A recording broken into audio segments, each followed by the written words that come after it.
Soyez les bienvenus dans cette nouvelle vidéo. Et d'ailleurs, je viens juste de vous le dire dans la vidéo précédente que c'est très nécessaire de venir directement sur cette vidéo et qui concerne les emprunts obligataires, qui n'est rien d'autre que, je peux le dire, si vous me le permettez, le grand frère de l'emprunt individu. C'est bon? Et aujourd'hui, je vais essayer de vous parler de manière très simple des obligations, c'est-à-dire l'emprunt obligataire. C'est bon? Ça parle des obligations en question. C'est bon? Maintenant, sur ce chapitre aujourd'hui, je vais vous dire de manière très simple, non seulement pour aller valider à l'examen, mais quels sont les mécanismes cachés derrière les obligations pour que si vous êtes en face d'un sujet d'obligation, vous pouvez toutefois articuler les mots et savoir ce que vous êtes en train de dire en fait. C'est bon? Alors, je vais faire juste la définition et puis je vais lire jusqu'à ce niveau et puis je vais vous expliquer. On dit un emprunt obligataire, c'est un contrat entre un seul emprunteur et plusieurs prêteurs.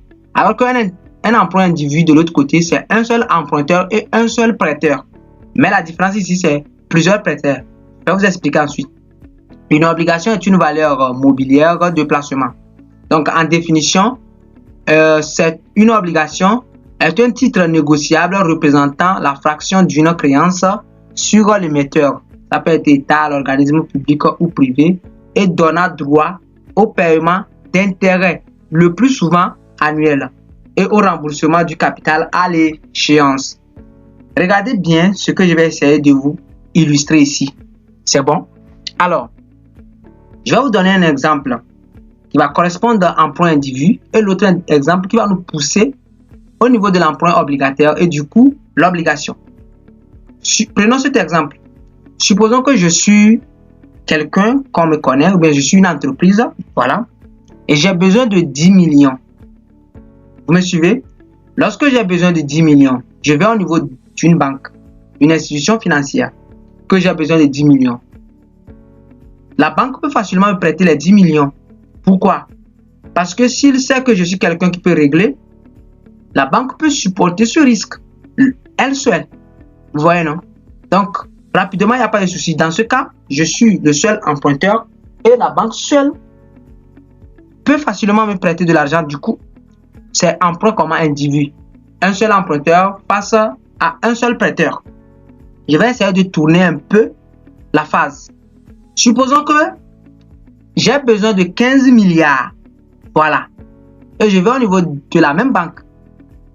Est-ce que cette banque peut me prêter l'argent là? Voilà, point d'interrogation. Bien sûr que si la banque en a de l'argent chez elle, elle ne pourra pas me le prêter. Pourquoi? Parce que le risque est très élevé dans ce cas. Vous voyez, non? Comme le risque est très élevé, j'aurai des difficultés à trouver l'argent là chez une seule personne ou bien chez une seule entité. Du coup, je vais essayer de partager les risques. Partager les risques, c'est-à-dire que je vais essayer de casser ce montant-là. Alors, si je vais essayer de casser ce montant, prenons mes 15 milliards. C'est bon? Mes 15 milliards divisé par exemple, 10 000. Du coup, vous allez voir que ça donne 1 500 000. Du coup, je vais essayer de casser les 15 milliards là. Vous savez comment je vais essayer de casser ça? Je vais dire la valeur nominale d'une obligation. Regardez bien. Je vais casser les 15 milliards ça. Je dis OK. Comme les 15 milliards, je ne peux pas trouver ça chez quelqu'un. Je vais dire juste OK. Maintenant, je vais passer comme ça. Je vais dire juste 10 000. Donc, j'ai besoin de gens qui peuvent me prêter chacun 10 000. Vous voyez comment j'ai cassé cela? Mais j'ai besoin de 1 500 000. Vous me suivez, non? 1 500 000 de 10 000. Vous voyez directement, lorsque je multiplie 10 000 là, multiplié par 1 500 000, ça va donner rapidement mes 15 milliards. Mais j'ai essayé de fractionner cela. Donc, je ne vais plus laisser les 15 milliards pour que quelqu'un supporte lui seul le risque. Du coup, j'ai essayé de casser ça. Alors, la valeur nominale, c'est la valeur d'une action. Du coup, ce qui veut dire que si quelqu'un vient me prêter de l'argent, Donc, la personne peut venir me prêter 10 000. Là, il est l'un de mes prêteurs. Du coup, si l'entreprise arrive, il sait que c'est une bonne obligation, il sait que toi, tu peux rembourser.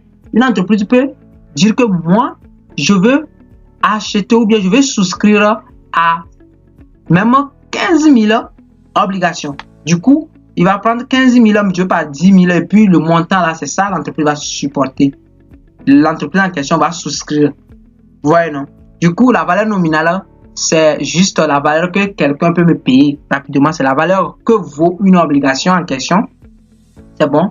Et le nombre d'obligations que j'ai émises, juste j'ai pris le montant total divisé par la valeur nominale là. Le montant total dont j'ai besoin divisé par la valeur nominale pour trouver le nombre d'obligations. Pour que les gens, si les gens viennent et j'ai déjà vendu ces obligations, c'est fini là. Là, je ne peux plus, je vais dire que c'est fini le stock. C'est bon? Alors, regardez ce qui va se passer. De manière très simple. Alors, je viens de le dire comme ça. J'émets. Donc, moi qui ai besoin de l'argent, je dis que je viens d'émettre les obligations. Voici, je viens d'émettre 1 500 000 obligations de valeur nominale 10 000. Alors, vous allez voir que quelqu'un ne peut pas venir pour me dire juste, je vais te prêter 15 000. Non, ça ne passe pas. Soit tu me prêtes 10 000, 20 000, 30 000, 40 000. Parce que la valeur nominale, c'est 10 000 quoi. C'est comme ça, ça va marcher. Soit tu prends 3, soit tu prends 4, soit tu ne peux pas prendre 1,5. Non. Vous voyez, non? Voilà, c'est ce que cela veut dire. Maintenant, je peux dire aussi que le nombre minimal d'achat, c'est déjà 100 actions. Donc, si toi, ce sont mes critères, quoi. C'est bon? Alors, regardez bien ce qui va se passer. Pour attirer beaucoup de clients, c'est bon, pour attirer beaucoup de prêteurs en question. Mais bien avant cela, vous voyez directement que je suis un seul emprunteur, mais contre qui? Plusieurs prêteurs. Mais pour attirer beaucoup de prêteurs, regardez ce que je vais essayer de faire. Vous allez me prêter 10 000, non? C'est ça, non? La valeur nominale, c'est 10 000. Regardez ce que je vais essayer de dire. Je vais vous dire que lorsque vous venez normalement et que vous me prêtez, ça, c'est chez vous, vous allez dire que j'ai souscrit. Mais regardez ce que je vais essayer de dire. Je dis maintenant que lorsque vous venez et vous achetez une action, je ne vais pas vous vendre normalement l'action là qui vaut aujourd'hui, je dis action, excusez-moi, une obligation. Je ne vais pas vous vendre ça à 10 000. C'est bon? Mais je vais vous vendre ça. Bien sûr que c'est 10 000, je vais vous vendre ça à quoi? Voilà. Regardez bien ce que j'ai en train de dire. À 9 000. Vous voyez? Je ne vais pas vous vendre ça à 10 000, mais je vais vendre ça à 9 000. Et 9 000 là, c'est quoi? C'est le prix d'émission. Le prix d'émission, c'est le prix, on peut dire c'est le prix que le souscripteur paie le jour là. Alors du coup, lorsque vous payez les 9 000 là, cela sous-entend comme si vous avez payé automatiquement les 10 000. Vous voyez? Si toi, en tant que prêteur, tu attends ceci, tu vas venir, non? Tu vas courir même venir pour souscrire à cette obligation. Ce n'est pas fini. Il y a ce qu'on appelle le prix de remboursement. Mais bien avant cela, lorsque le prix que le prêteur doit me payer pour avoir accès, c'est-à-dire pour dire que j'ai acheté une obligation de ce genre, est inférieur à la valeur même de l'obligation. Là, on dit que l'obligation est émise. Ça, c'est le prix d'émission. L'obligation est émise au-dessous du pair.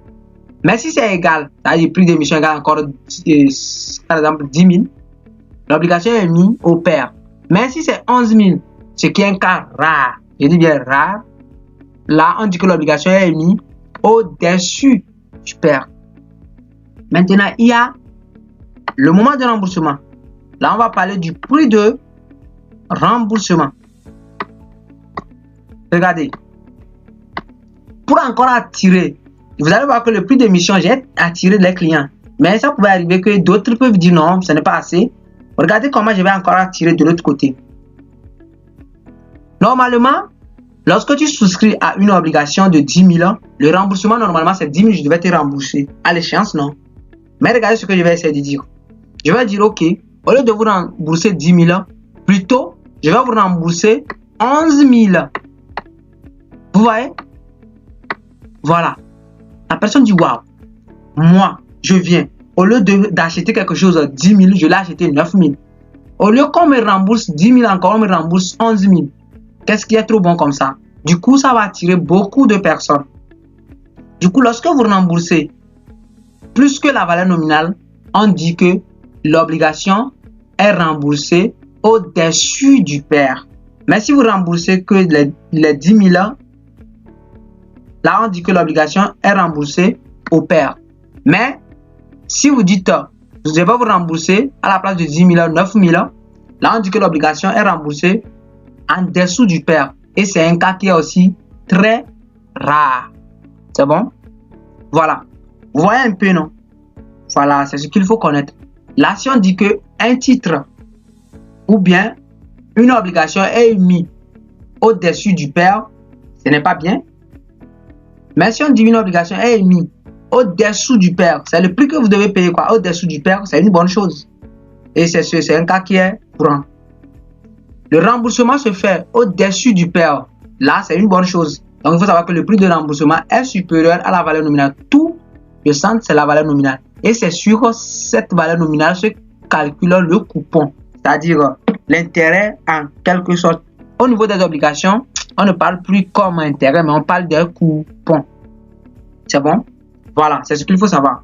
Vous savez ce qui se passe réellement au niveau des obligations, et c'est très important, c'est que au niveau des obligations, lorsque par exemple je viens pour souscrire par exemple à 10 000 actions, c'est bon, à 10 000 actions, l'échéance, les obligations, souvent leurs échéances sont tellement longues.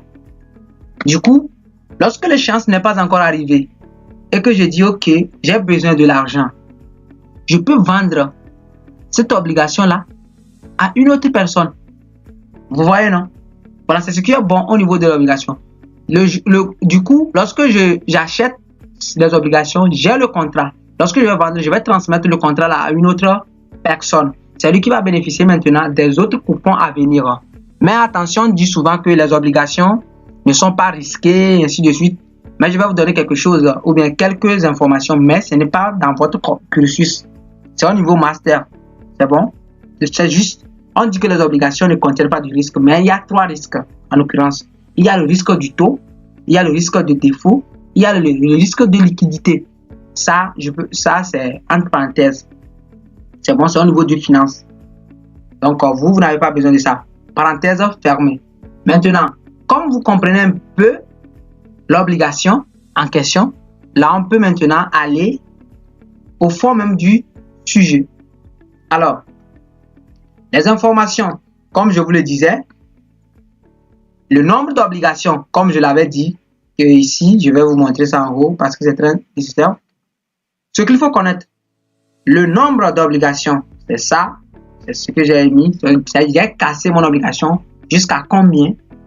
Voilà, c'est ça.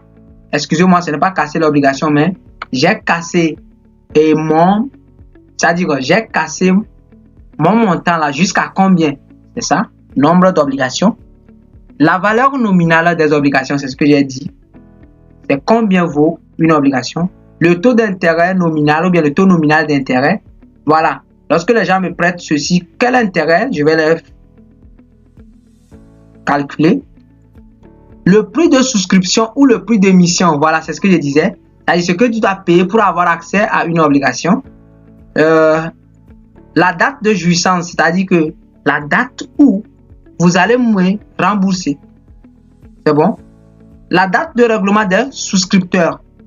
Voilà. La date de règlement des souscripteurs, ça aussi, c'est très nécessaire. Le prix de remboursement des obligations, c'est ce que je disais, si c'est temps en temps.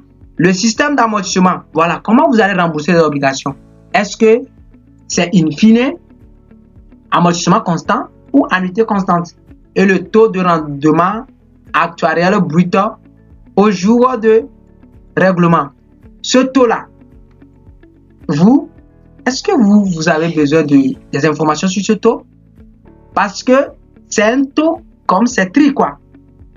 Vous allez voir que le taux d'intérêt ici, on vous dira que c'est 10%. Comment? Si on dit par exemple ce taux est égal à 10%, Or, lorsque vous voulez souscrire à une obligation, la valeur nominale est égale à 10 000, mais vous vous donnez 9 000. Vous gagnez quelque chose là-bas, non? Ok. On devait vous rembourser 10 000, mais on vous rembourse 11 000. Vous gagnez quelque chose aussi là-bas. Du coup, le taux de nomination ne restera plus les 10%, mais ça va prendre de valeur. Et du coup, on va calculer le taux de rendement. Et ce taux de rendement, forcément, ça doit être supérieur au taux nominal. C'est ça qu'on appelle CRAB, le taux de rendement actuariel brut. Voilà. Donc, j'ai beaucoup parlé. Du coup, on va aller maintenant sur les choses sérieuses, comme ce dont vous avez besoin pour le tableau. Ce que je vous ai dit, ça peut vous aider vous-même et aussi ça peut enrichir votre compréhension. Maintenant, les formules particulières. Le coupon, comme je vous le disais, c'est l'intérêt en fait qu'on verse chaque année, quoi. Donc, ça fait la valeur nominale. Je dis bien valeur nominale, mais tu veux pas le taux. Ce taux, c'est le taux nominal. Hein. Voilà. Maintenant, le nombre d'obligations émises, comme je le disais, le nombre d'obligations émises, c'est quoi? C'est juste le montant de l'émission. Vous me suivez, non?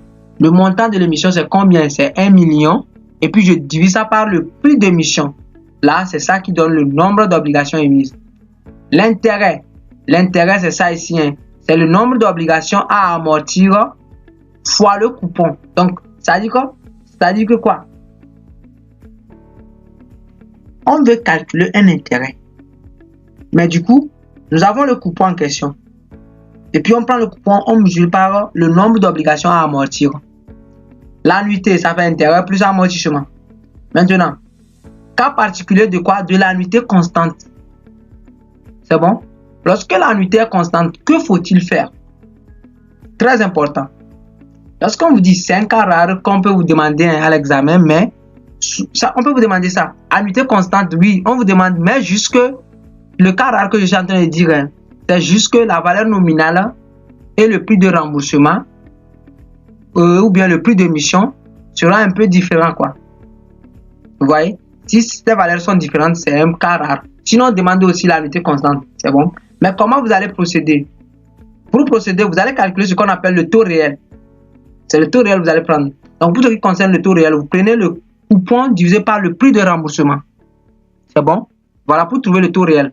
Si par exemple, le prix de remboursement est égal à la valeur nominale, du coup, vous allez voir que le R encore serait égal à I. C'est ce qu'on demande souvent à votre niveau à l'examen. Mais si ce n'est pas le cas, donc calculez d'abord le taux là. C'est ça, je vous ai déjà dit ceci. Hein. C'est-à-dire, si le remboursement se fait au pair, c'est-à-dire la valeur nominale est égale à la valeur de 30 ans, donc le R est égal à I. Mais si c'est le cas contraire, si c'est au-dessus du pair, le R est inférieur à I. Mais si c'est au-dessous du pair, le R est supérieur à I. C'est bon? Voilà.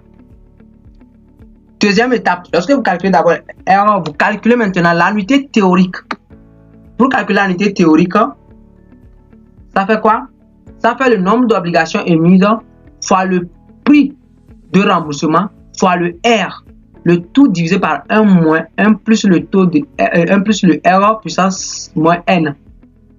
Lorsque vous calculez l'annuité théorique là maintenant, quatrième position et troisième étape, ce sont les étapes, mais vous devez garder ça.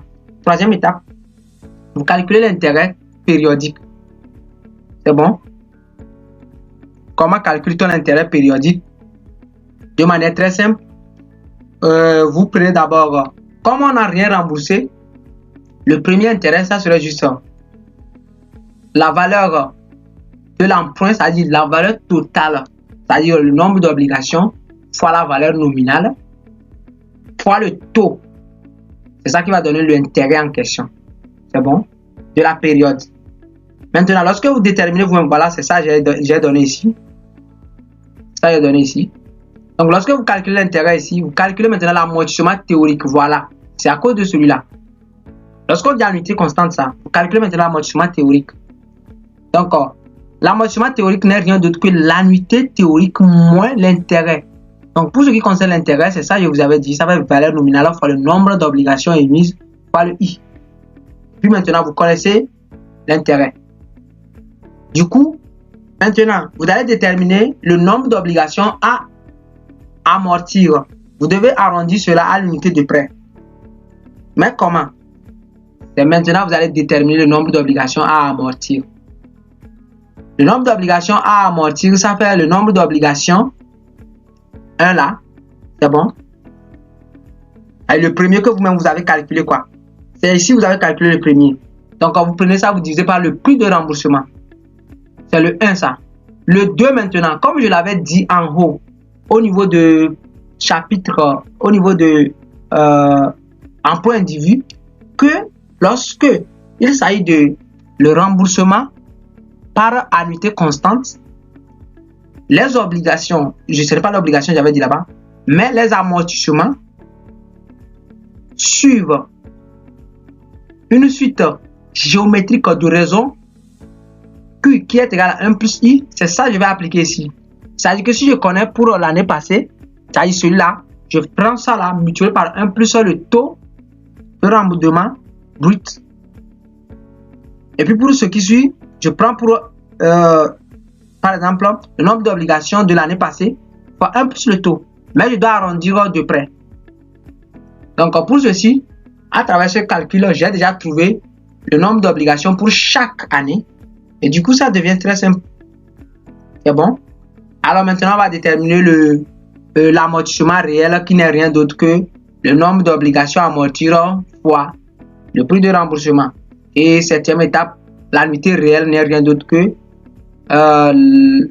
l'amortissement réel plus l'intérêt de la période. Alors regardez le tableau. C'est le même tableau. Hein? Mais ce tableau, il est très important. Période.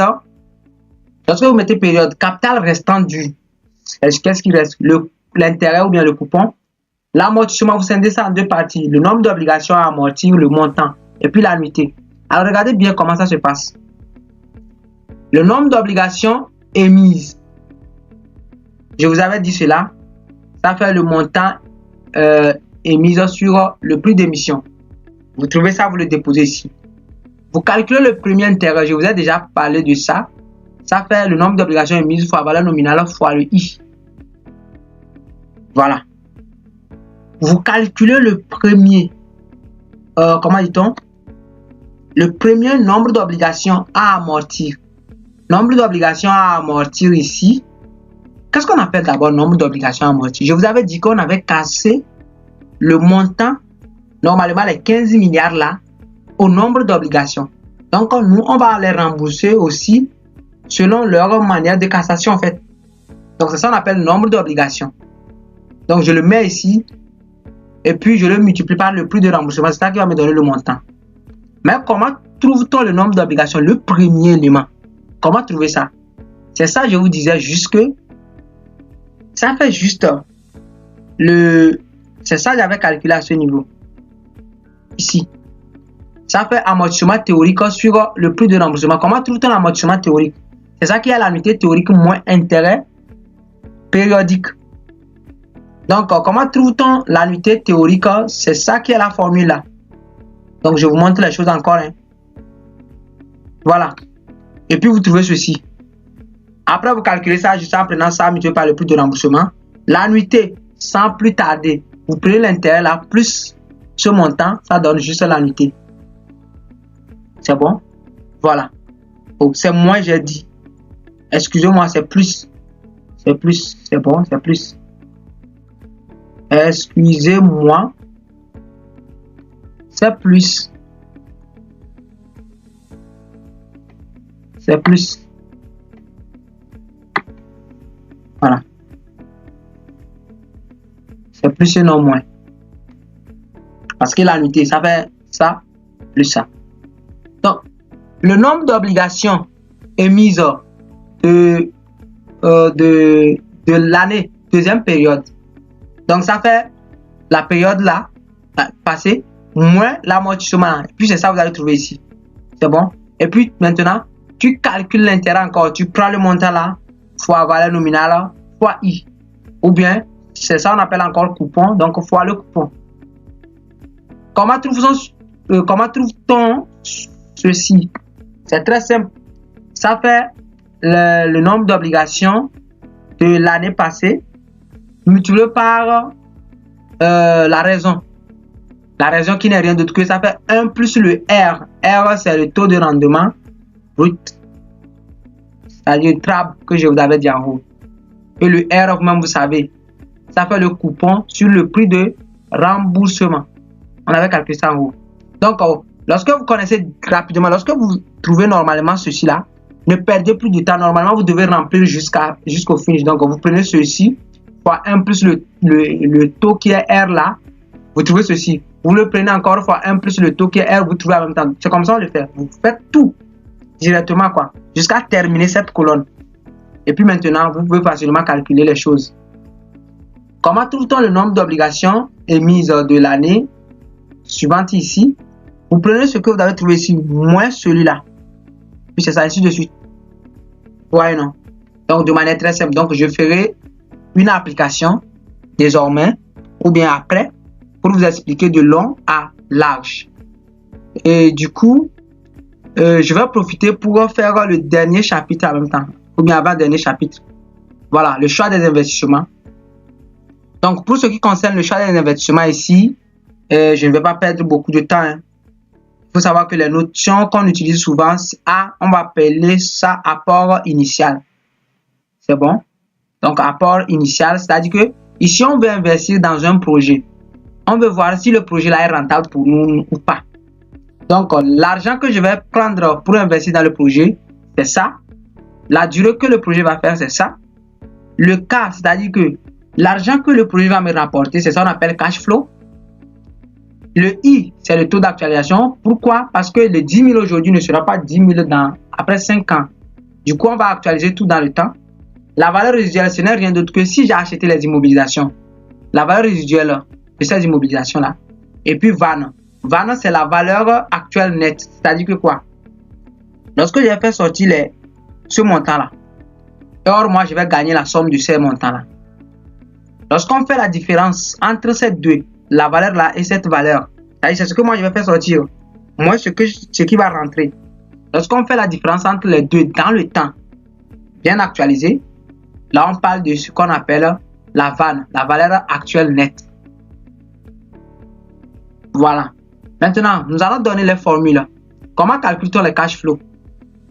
Donc, si par exemple, les cash flows sont constants, non, tout d'abord, on va passer par comment calcule-t-on la VAN? Excusez-moi. Si les cash flows sont les flux de trésorerie, c'est en anglais. Si les cash flows ne sont pas constants, c'est-à-dire l'argent que le projet va me rapporter en année N, ce n'est même pas comme l'année N plus 1, ce n'est même pas comme l'année N plus 2. Là, on dit cash flow inégaux, quoi. Vous allez appliquer cette formule. La VAN n'est rien d'autre que quoi? Ça fait les cash flows. Donc, vous prenez cash flow de l'année fois 1 plus le taux, puissance moins l'année, quoi. Qu'est-ce que cela veut dire? Si cash flow de première année est égal à 10, alors je prends 10, facteur de 1 plus le taux, moins 1. Si deuxième année est égal à 15, je prends 15 fois 1 plus le taux, moins 2. Troisième année, c'est 3 fois 1 plus le taux, moins 3, ainsi de suite. Mais je dois faire la somme de tout. C'est ça qu'on appelle la somme des cash flows actualisés. Plus la valeur résiduelle, ça c'est dans le sujet, moins N, moins A. C'est ça qu'on appelle valeur. Et valeur actuelle nette. Si les cash flows sont constants, c'est-à-dire première année, cela m'a généré 15 000, deuxième année 15 000, ainsi de suite. Voici la formule. Vous mettez les cash flows constants là ici et puis vous appliquez cette formule rapidement. Le tri, il faut savoir que c'est le taux auquel la valeur actuelle nette égale à 0. C'est bon? Voilà, vous calculez ça. Après, on appelle l'indice de profitabilité. C'est-à-dire ce que le projet nous rapporte lorsqu'on investit 1 franc, quoi. C'est bon? Donc, du coup, ça fait 1 plus VAN sur I. Et le délai de récupération. Le délai de récupération qui n'est rien d'autre que au bout de combien de temps on va récupérer le capital qu'on a investi. Ça on appelle DRCI. C'est bon? Donc, du coup, on fera une autre vidéo aussi pour l'application concernant cette partie. Alors, si vous avez suivi jusqu'à la fin, vraiment, merci pour votre temps perdu, mais je ne dirais pas perdu quand même. Pour votre temps utile. Et surtout, bossez bien et on se dit à plus.